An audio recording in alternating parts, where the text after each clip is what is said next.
Shalom Ufraja. Vamos a continuar con el ciclo de lectura y estudio de la Torá en nuestro año 5783 con la Parashá Miketz, un Shabbat que se aproxima muy especial. Es Shabbat, es Rosh Hodesh y es Hanukkah. Se sacan 3 Torah en este próximo Shabbat. En la primera parte se lee durante el 6 Aliá la parashá completa de Miketz. En la séptima Aliá se lee la parte correspondiente a Rosh Hodesh. Y en el Maftir leemos la parte correspondiente a ese día de Hanukkah. O sea, tenemos un Shabbat de 3 Torot. Algo muy especial que ocurre pocas veces en los años. Y dice así la parashá Miketz. Vayehi mikeshenatayn yamin umeparo cholech ben himine umekal chayor behine min ayor kolo sheva paro yefo marek uvario בשר בתירנה בחו וכנה שבע פרו אחרו חולו אחרי כמין היור ראו מלא ודקו בשר בתם ונחס אל הפרו על צפה היור בתוכלנה פרו ראו המראה ודקו הבשר את שבע פרו יפו המראה חבריו ויקה פרו וישם בחלום בשני וכנה שבע שבלים עולו וקנך בדיו וטובו וכנה שבע שבלים דקות ושדופו קדים צמחות אחריכם באתי לנה שבלים עדקו אל שבע שבלים אביריו וחמיליו ויקה פרו וכנה חלום ויחי בבוקר ויפעם רוחו וישלה ויקרא אל כל עטו מאיר מצרים וכל עמכם ויספר פרעה לכן אל חלומו בין פוטרותן לפרעה וידבר שר המשקים אל פרעה לאמור אל עתה אני מזכיר היום פרעה קצח עליו עדי וייתן אותי במשמר ביצר אתה וכין אותי ואל שר האופים בנחל מה חלום בלילה אני וחוש כתפרום חלומו חלמנו בשם איתנו נחל עברי עבר לשריו טבחים מספר לו ויפתח לנו אללו מותנו איש כלומו פתר ויהי כאשר פתר לנו פן חייכו תירקשי על קני בחותו תלה. Y sucedió al cabo de 2 años completos.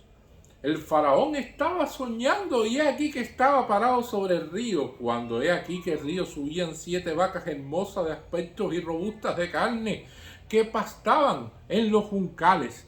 De pronto tras 7 vacas subían tras ellas el río, malas de aspecto y magras de carne, y éstas permanecían de pie junto a las vacas en la orilla del río. Se comieron las vacas malas de aspectos y magras de carne a las 7 vacas hermosas de aspectos y robustas. Y se despertó el faraón. Se durmió y soñó por segunda vez. Y aquí que 7 espigas de grano florecían en una misma caña sanas y buenas. Y de pronto 7 espigas flacas y marchitadas por el viento oriental crecían tras ellas. Entonces se tragaron las espigas flacas a las 7 espigas sanas y llenas, y se despertó el faraón, y aquí que había sido un sueño. Y sucedió a la mañana que estaba agitado su espíritu, y mandó a llamar a todos los nigromantes de Egipto y a todos sus sabios, y le relató el faraón su sueño, mas ninguno logró interpretárselo al faraón. Y habló el jefe de los coperos ante el faraón diciendo: mis errores yo recuerdo. Hoy el faraón estaba encolerizado con su sirviente y me había puesto bajo la custodia de la casa del jefe de carniceros, a mí y al jefe de panaderos. Soñamos un sueño en una misma noche, yo y él. Cada cual de acuerdo con la interpretación de sus sueños soñamos. Y allí con nosotros había un joven hebreo, esclavo del jefe de carnicero. Se los contamos a él y él nos interpretó muchos sueños, nuestros sueños, a cada uno según su sueño interpretó. Y sucedió que tal como nos los interpretó, así ocurrió, y a mí me restauró a mi puesto y a él colgó. Esto es una de las parashá que tiene tantas enseñanzas para la vida. Y es tan grande las cosas que pueden decirme, que podemos aprender de ellas, que hay que estudiarlas y volverlas a estudiar. Y hay que detenerse en muchas cuestiones interesantes que, por supuesto, aparecen aquí. Cuando dice Vayejí, ¿qué es? La palabra Vayejí, cuando empieza en primer lugar, de acuerdo al Zohar HaKadosh, eso significa de que las cosas no son buenas. Aunque vamos a ver que al final Yosef logra ser evidentemente el Safenat Paneach, el jefe de los asuntos ocultos, y logra ser virrey de Egipto y todas estas cuestiones, nosotros vamos a ver que estos años de hambruna y estas cuestiones que van a pasar en Egipto traen sufrimiento. Y cada vez que hay sufrimiento, aunque sea para los goyim, Dios no está contento. Por eso la palabra Vayejí, cuando aparece en la Torá, el Zohar HaKadosh dice de que significa que algo bueno, evidentemente, algo que no es bueno, va a ocurrir. Y es lo que pasa aquí. En el caso de la Gemara dice que la opinión es cuando dice Vayejí Bimei. Y sucedió en los días. Y entonces es cuando algo bueno no sucede. En este caso nos vamos por el Zohar HaKadosh y vemos de que al final hay sufrimiento, evidentemente por la interpretación del sueño y lo que va a suceder en Egipto. Y entonces dice, y sucedió al cabo de 2 años completos. Vayejí Mikesh Natan Yamin. Y entonces la pregunta es, ¿qué sucedió al cabo de 2 años completos? Y para eso hay que ir a la parashá anterior.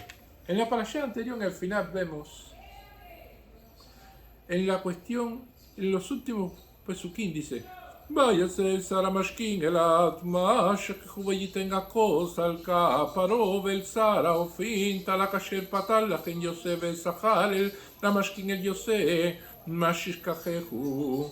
Y sucedió el tercer día el cumpleaños del faraón, que hizo un banquete para todos sus sirvientes y contó al jefe de los coperos y al jefe de los panaderos entre sus sirvientes.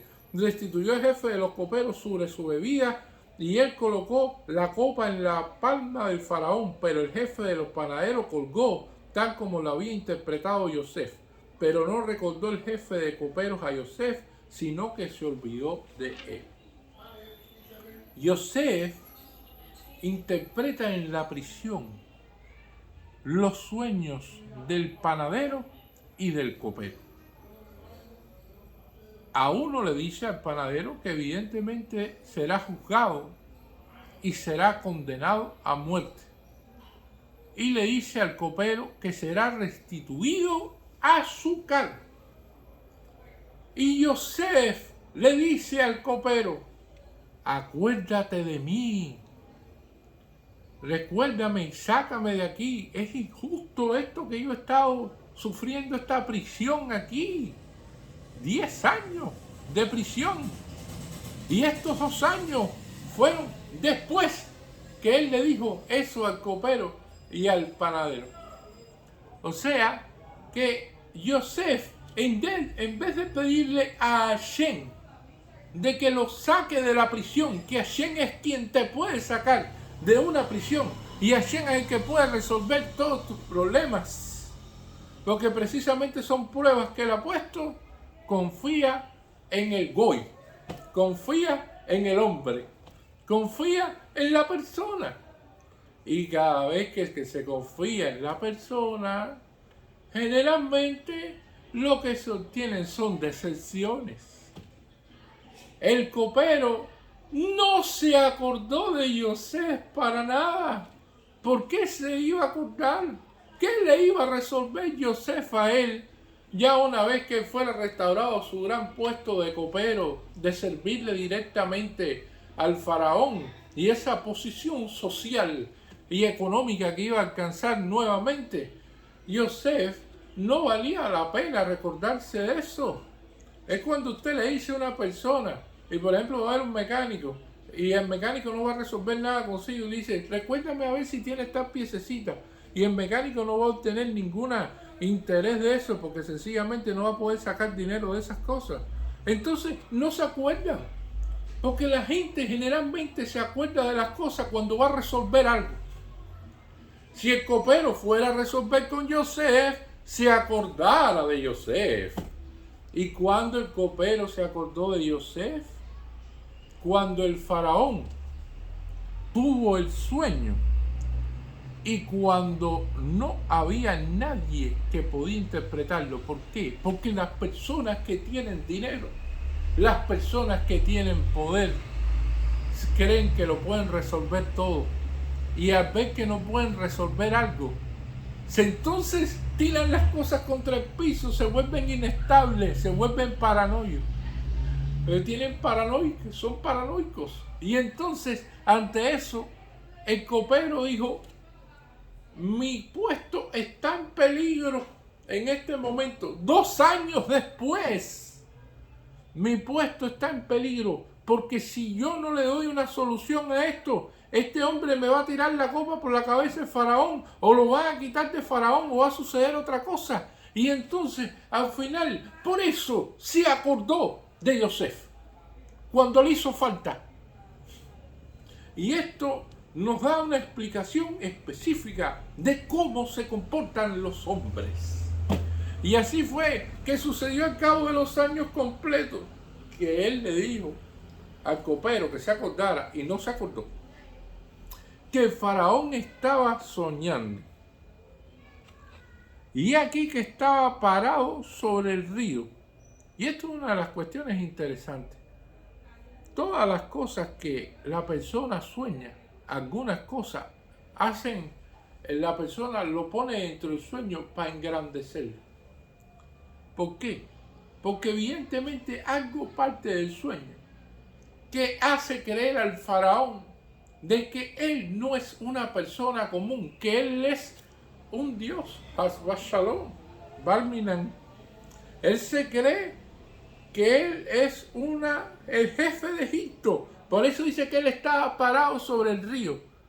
Porque ¿puede una persona normal pararse sobre un río? No lo puede hacer. Entonces dice que en el sueño él se paraba sobre el río, porque él se creía el dios de Egipto. Y la fuente de riqueza de Egipto es el Nilo. Es el quien daba el agua vital para la vida. Sin el Nilo no puede haber civilización en Egipto. Por lo tanto, él se paró sobre el río. Cuando hay aquí que subían 7 vacas de hermoso aspecto. Y esto es una de las cuestiones que cuando los sabios nos dicen y nos explican sobre esta cuestión de cómo las personas se ven así. Tenía tanto poder el faraón y tenía tanta riqueza que la gente se emborracha con el poder y con la riqueza. Y este poder y estas riquezas que emborrachan vuelve loco a la persona. Donde aparecen todas estas cuestiones paranoicas de que sí, estoy parado sobre el Nilo, no, yo no necesito hacer necesidades fisiológicas, no, yo soy, y todo es cosas que no son reales, cosas que son imaginarias. Y evidentemente es algo que él estaba soñando, esta cuestión, y en el cual era la parte del sueño que no es realidad, de lo que iba a suceder. Porque nunca el faraón se paró sobre el Nilo. Y aquí cuando cuando del río subían 7 vacas hermosas de aspecto y robustas de carné que pastaban en los juncales. Y esto es una de las cuestiones interesantes, ¿no? De que van a aparecer 7 vacas hermosas, poder definir una vaca hermosa. Generalmente los conceptos de hermosura, nos explica la Gemara, son diferentes para diferentes cosas. En el caso de las vacas, de que sean gordas, de que tengan carne, de que estén robustas, eso significa hermosura. Y que pastaban en los juncales. Y esto es una de las cuestiones interesantes, porque evidentemente este sueño, el faraón soñaba el sueño y también tenía la interpretación del sueño, lo que al otro día no se recordaba de esta interpretación. Así dice la Gemara, que cada niño judío, antes de nacer, estudia toda la Torá y la conoce. Y después que nace, pierde todo ese conocimiento, se le olvida. Y hay veces que nosotros estudiamos la Torá y entonces como que recordamos esto yo lo había visto en algún lado y sencillamente es antes de nacer cuando la habíamos estudiado. Y esto es una de las cuestiones interesantes que habla la Gemara con esto, por eso es que el pueblo judío es tan apegado a la Torá y a estas cuestiones, y por eso es que es tan fácil manejamos estos conceptos que son tan complejos, porque sencillamente ya tenemos una base de estudio antes de nacer. Y entonces esa es la forma en que explican cómo podemos llegar a este nivel de profundización precisamente en estos pasuk que aparecen aquí. Aquí, como todo problema, tiene una fecha de entrada y una fecha de salida. Evidentemente todos los problemas que Dios envía a una persona tienen un momento en que empiezan y un momento en que terminan, y a veces ni te das cuenta de que el problema hasta después que se terminó y entonces ni sabías nada porque Dios te protegió de esa manera. Pero evidentemente el faraón sabía de que iba a haber un problema, de que lo estaba soñando, no sabía cuándo iba a pasar, cómo iba a suceder y entonces cuándo se iba a acabar. Y eso preocupa. Porque una persona que tiene poder, lo que más desea en el mundo es mantenerlo. Y el faraón veía que en este sueño podía caer en desgracia. Todo su reino era el país más poderoso en aquel entonces. Y entonces estaba en peligro precisamente el reino como tal de él. Y por eso entonces dice, estas 7 vacas de aspecto robustas de carne que pasaban sobre los juncales, de pronto otras 7 vacas subían tras ellas del río, malas de aspecto y magras de carne, y estas permanecían de pie junto a las vacas en las orillas del río.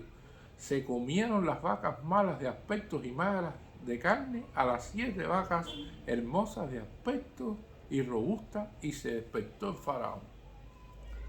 Y el faraón recordaba el sueño, pero no recordaba el significado del sueño. Y evidentemente después vamos a ver que José lo interpreta y significan los 7 años de abundancia que va a haber en Egipto. Y después la hambruna, la miseria, todas estas cosas que van a borrar de golpe toda la abundancia que existió o lo que una vez hubo. Y esto es difícil de interpretar para muchas personas, porque muchas personas no pueden entender este pasuk, porque no entienden cómo una cosa que estaba más o menos puede llegar a estar de una manera tal que se borre de la memoria las cosas buenas. Y entonces, bueno, nosotros sí podemos entenderlo. Nosotros sí sabemos precisamente qué significa que las vacas flacas se coman a las vacas gordas y que suceda de que todo lo que se vivió en un momento ya no haya nada. Eso nosotros sí podemos entender esto, los demás no pueden entenderlo. Y entonces, cuando aparece esto aquí, el faraón sueña otro sueño. Se durmió y soñó por segunda vez. Segundo sueño. Y aquí que 7 espigas de grano florecían en una misma caña, sanas y buenas, y de pronto 7 espigas flacas y marchitadas por el viento oriental crecían tras ellas. Entonces se tragaron las espigas flacas a las 7 espigas sanas y llenas, y se despertó el faraón, y he aquí que había sido un sueño. O sea, otra de las cuestiones que va a aparecer aquí, que vamos a ver evidentemente, es de que las espigas y las vacas están relacionadas desde el punto de vista de que son la misma cantidad de espigas, que la misma cantidad de vacas. Las vacas primeras están robustas, las espigas estas primeras florecían en una misma caña, sanas y buenas, que es la expresión de belleza para las espigas, que sean sanas y buenas. La expresión de belleza para las vacas, que sean hermosas de aspecto y robustas, y que tengan carne y todas estas cuestiones. Y entonces se tragaron las espigas flacas a las 7 vacas sanas y llenas, y se despertó el faraón, y aquí que había sido otro sueño. Entonces la cuestión es que el faraón estaba agitado su espíritu, y evidentemente ya lo hemos explicado, porque el sueño era recurrente, sucedía un día tras otro, no había forma de que él lograra recordar lo que significaba, pero lo que significaba era importante para mantener su poder en el país. Porque como ya lo dije, lo más importante para una persona que tiene poder es mantenerlo. Y entonces, cuando eso sucedió, mandó a llamar a todos los nigromantes de Egipto. Y aquí lo dice, Vayikra et kol ahartumí. Y eso de nigromantes y tiene un significado, porque primero llama a los nigromantes, que eran las personas que eran capaces de ponerse huesos en la boca, utilizar magia negra y poder predecir qué es lo que es el sueño, cuál es el futuro, qué es lo que va a suceder, cómo pueden realizar esto. En todas estas cuestiones, Egipto era conocido por tener a la gente que más conocía sobre estas tumas, estas impurezas y estas magias. Y nadie pudo darle una interpretación con respecto a esto, porque la gente decía cosas que no eran realmente la respuesta.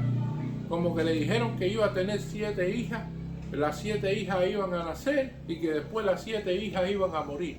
Que iba a conquistar 7 ciudades, las 7 ciudades iban a florecer y después las 7 ciudades iban a desaparecer o iban a ser conquistadas por otros. Y le empezaron así a decir distintas interpretaciones, pero que no, el faraón sabía en su interior que no era exactamente la interpretación que él había soñado y que se le había olvidado, y que por lo tanto no le estaban diciendo lo que era. Y por lo tanto, Dios bloqueó todas las fuentes de sabiduría que existían, porque inclusive llamó a todos los sabios de Egipto, inclusive los sabios que no eran de Egipto escucharon y fueron, y a todos sus sabios, y le relató el faraón su sueño, mas ninguno logró interpretarlos al faraón. Tuvo que pasar todo eso. Ahora, la pregunta que hace la Gemara es, ¿por qué? ¿Por qué no sencillamente poner a Yosef primero y darle la solución de Yosef, para que entonces Yosef dé la interpretación? ¿Y por qué tienen que pasar y desfilar toda esta gente? Y la Gemara explica de que toda esta gente debe desfilar. O sea, todos los nigromantes, todos los sabios, todas las personas que quieran decir algo, todos los que puedan presentarse ante el faraón, para que todos se equivoquen y no puedan dar la respuesta correcta. Porque si Yosef daba una respuesta antes que toda esa gente, uno hubiera dicho, yo hubiera dicho lo mismo. Porque generalmente, cuando las personas no están ahí, entonces ellos dicen que sí, si ellos hubieran estado, si ellos hubieran ido, si ellos hubieran hecho esto, esto hubiera sido así, hubiera sido asá, y hubiera sido de esta manera, y esto se hubiera resuelto, y aquello yo lo hubiera dicho, y aquello yo lo hubiera hecho. Como habla la gente que no participa en los momentos, cuando se le da la oportunidad de participar, al final le pasan lo mismo que todos los nigromantes, que todos los sabios y que toda esa gente, que ninguno supieron dar una respuesta correcta. Porque la gente le encanta sobresalir y decir que ellos sí, y que ellos saben y que ellos conocen. Yo nunca he escuchado a una persona que hable de sí, de que él no sabe o que él no eso. No, al contrario, todos saben y todos conocen. Entonces, ante el espíritu humano, ante la cuestión común de las personas que se creen que la saben todas, entonces Hashem, ¿qué hizo? Bueno, deja que pasen todos, que todos se equivoquen, que ninguno pueda decir nada, para que cuando Yosef, que es el elegido para decir precisamente esto dentro del plan divino, lo diga, los demás no puedan decir, no, yo lo sabía, yo no lo dije, pero yo lo sabía, porque yo no vine aquí. Si yo hubiera venido antes que Yosef, hubiera dicho lo mismo. Así eliminó a todas las personas que podían decir algo como esto. Y habló el jefe de los coperos ante el faraón, diciendo, mis errores yo recuerdo hoy. O sea, sus errores del jefe de los coperos. ¿Por qué? Porque no recordó a Yosef cuando tenía que recordarlo. ¿Y por qué no lo recordó? Porque no le convenía. Las personas recuerdan las cosas que le convienen. Solo los yehudí y las personas que tienen un nivel superior pueden recordar las cosas de los demás, aunque no sean cosas que precisamente los vayan a beneficiar, porque están pensando en los demás. Como viene una persona y le escribe a mi esposa por WhatsApp y le dice, no, me hace falta que me consiga tal pastilla. Y llega la persona a la sinagoga y dice, seguro que no te acordaste de esta pastilla. Y le dice a mi esposa, sí me acordé, aquí está. No te escribí porque no tenía tiempo, pero aquí está la pastilla. Hay personas que sí se acuerdan de los demás, que siguen los principios del judaísmo. Pero hay personas que no se acuerdan de los demás porque sencillamente no les conviene. Y entonces, esto es lo que está pasando aquí. El faraón se había encolerizado con sus sirvientes. ¿Por qué? Porque con todo su poder, con todo su dinero, siendo el Dios como se creía Shalom Barmirán de Egipto, él no podía resolver este problema. ¿Cómo podía haber un sueño y él no tener la interpretación correcta? ¿Cómo podía suceder esto? Entonces, cuando las personas tienen poder, ¿quiénes son los primeros que reciben los palos? Aquellos que están debajo inmediatamente de que tienen que verle la cara a él. Por lo tanto, el copero cada vez que iba a servir una copa de cualquier cosa o una bebida, ya iba con los nervios bastante deteriorados. Tenía el sistema nervioso, se podía decir, al borde del colapso. Porque sencillamente este hombre, a lo mismo me puede mandar a la horca, que me puede mandar a que me corten la cabeza o a que me metan preso, porque cualquier cosa, el hombre pierde la compostura. Y sin embargo, si lo quitan de faraón, cada faraón tiene su piñita también, tiene sus jefes y sus cosas.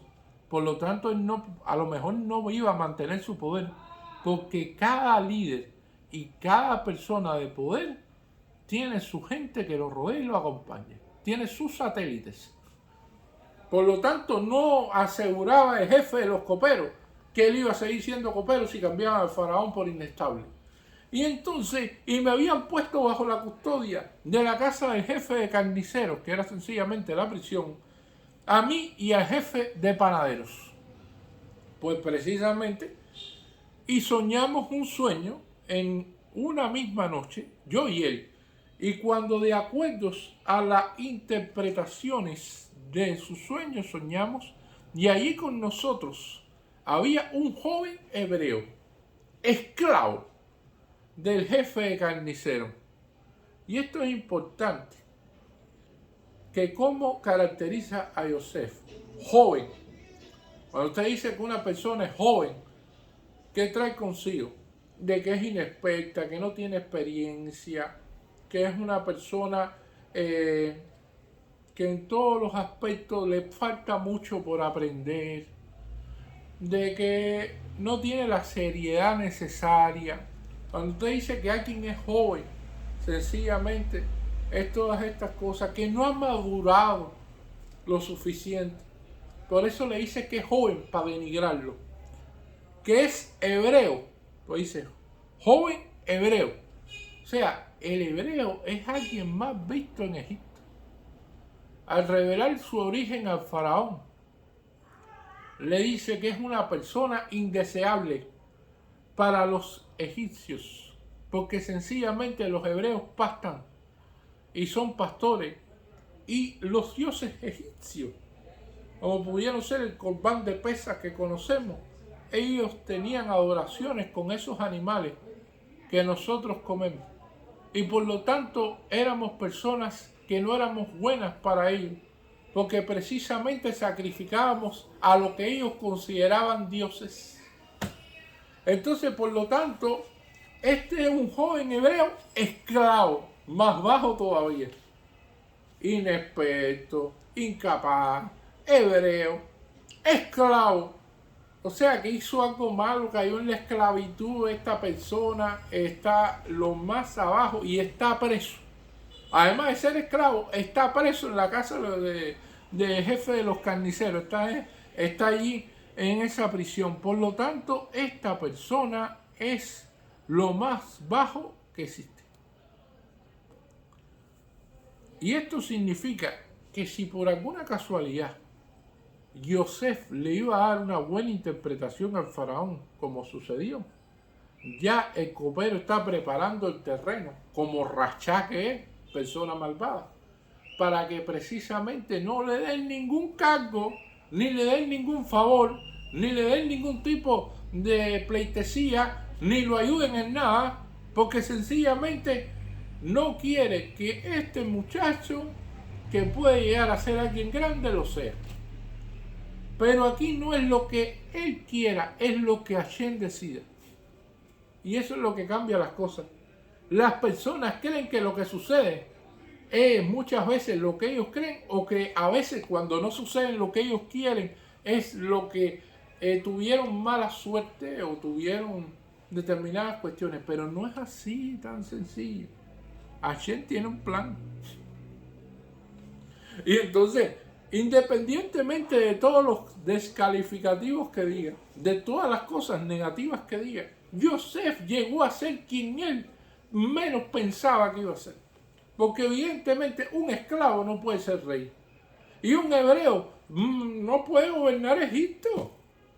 Y una persona joven es inexperta hasta en los países en determinadas cuestiones con respecto a la edad. Hay que tener un mínimo de edad para poder ocupar un cargo.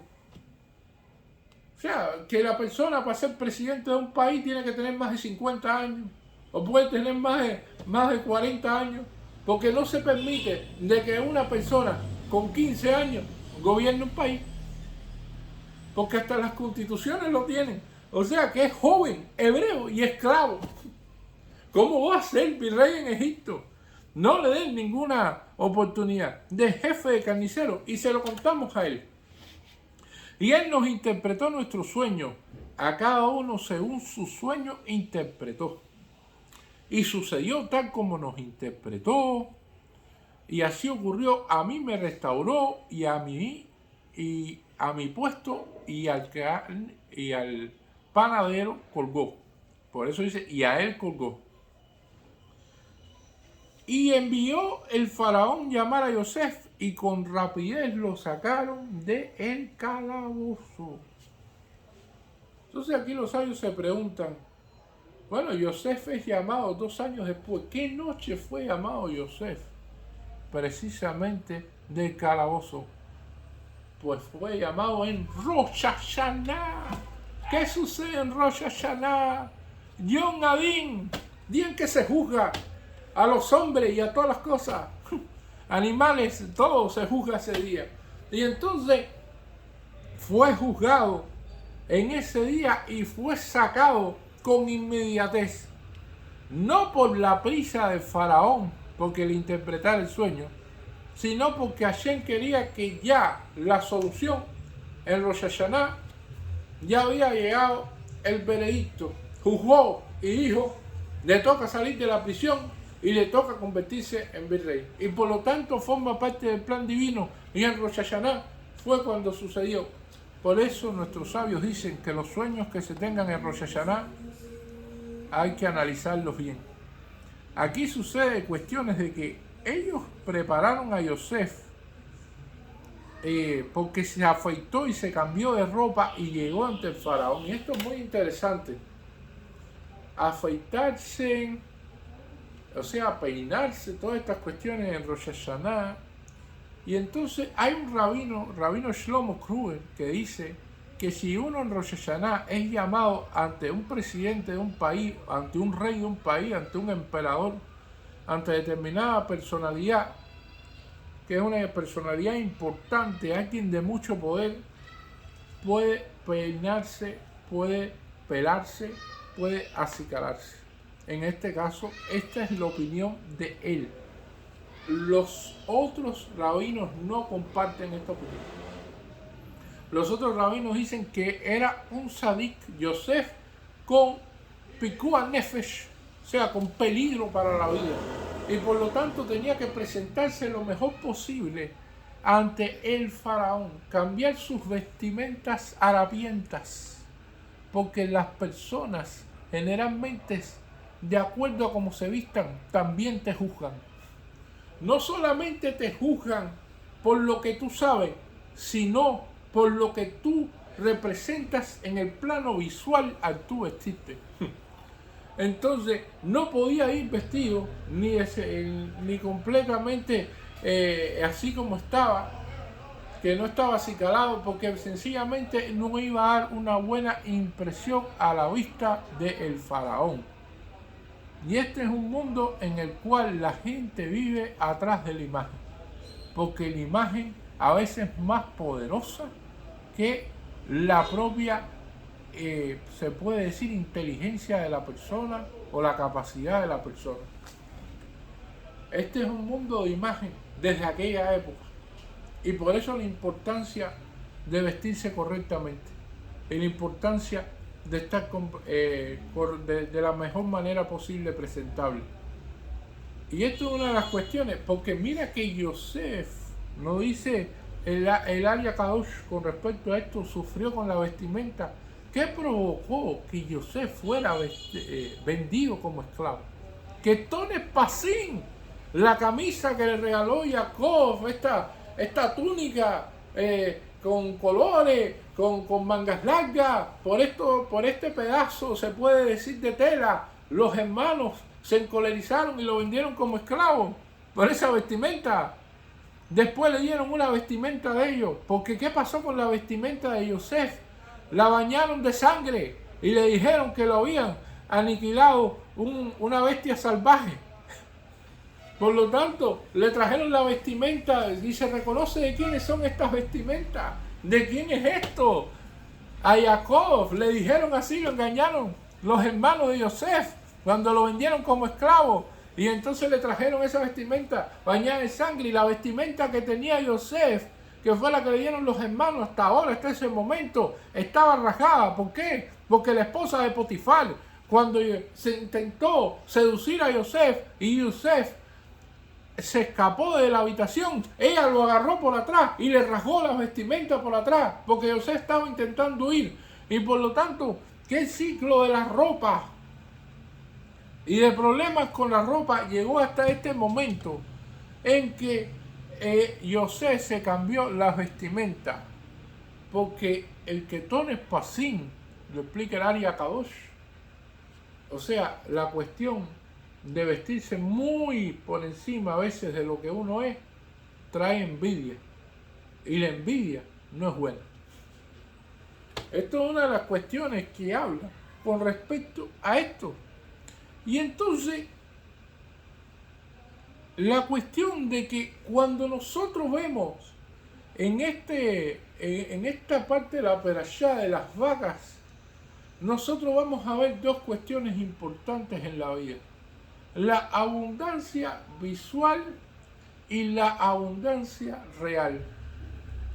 Una cosa es que las vacas como tal te complazcan ante la vista, que tú digas, mira cómo hay, mira esto, qué vaca más bella, y que en realidad exista esa abundancia. Porque precisamente en el mundo visual podemos ver una cosa y pensar de que eso existe para todos, pero no existe para todos, existe para algunos. Entonces la abundancia no es real. Aquí estaba ocurriendo en el plano de estos sueños que eran las dos abundancias reales, de que Egipto iba a llegar a un nivel de prosperidad durante esos 7 años que sí, todos iban a comer carne, todas las vacas iban a crecer, todo el grano iban a ir, los graneros iban a estar llenos, iban a desbordarse, iba a haber una superproducción precisamente en Egipto. Por lo tanto, la abundancia no es solamente el granero del faraón que lo ponen ahí, sino era la abundancia real, no la visual de una determinada cuestión. Y esto es una de las cuestiones interesantes, porque nosotros vamos a ver de que todo esto iba a llegar ahí a Egipto, e iba a existir todas estas cosas, y que esto era una gran bendición. Y la Gemara lo compara esa abundancia real con la abundancia visual como la persona que presta dinero. O sea, la persona que presta dinero a un judío está prohibido, no puede obtener intereses. Pero la persona que presta dinero a un goy, que puede obtener intereses en ese caso, es una persona que se ve alegre y se ve contenta. ¿Por qué? ¿Dónde está la abundancia real y la abundancia visual? Porque la persona en Shabbat que no puede hacer negocio, el que prestó dinero, en Shabbat está cobrando también. Porque a medida que van corriendo los días, le van pagando interés. Y entonces en Yom Kippur, que tampoco uno está rezando, está en ayuna, ahí mismo también está cobrando, está facturando. Porque precisamente es otro día más y otro día más que cobra interés. Y entonces, a medida que ese tipo de negocio garantiza una prosperidad muy grande, porque precisamente la persona que presta y cobra intereses por eso, entonces obtiene una gran prosperidad, porque sencillamente sentado en su cama en la noche, inclusive cuando está durmiendo, está ganando dinero, porque sigue pasando el tiempo y sigue cobrando. Y esa es la prosperidad que habla de visual y real, que se está viendo aquí y que la Gemara habla con respecto a eso, lo cual está prohibido hacer a otro yehudí. Está prohibido prestar dinero con intereses. Muchas gracias.